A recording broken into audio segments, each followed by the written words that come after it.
सगळ्याला मनापासून जय श्रीराम। तर भाई याचा होता आज वाढदिवस। डिप्रेशन में रहता हूँ हमेशा अभी मैं तो अभी वाढदिवस हे म्हणल्यावर पार्टी बी लागेगी ना। मग आलो ना मी प्रवेश भाऊच्या दुकानात। इथे येऊन सगळे पोट्टे येऊन बसून गेले, पण ऑर्डर काही येऊन नाही राहिला। मग आला ऑर्डर न भिडले सगळेजण खाले। सगळा निपटून आलो गावात, तर मग इकडं क्रिकेट क्लबची उद्घाटनचे कार्यक्रम चालू होता।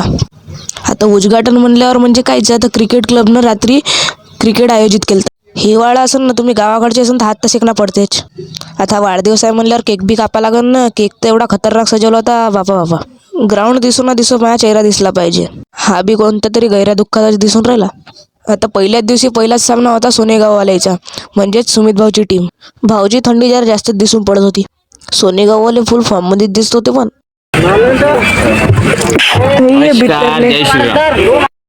चला मग मी करतो ब्लॉग खतम। तुम्ही घ्या फॉलो करू, मले बी आणि सुमित भाऊले बी सपोर्ट करा यार।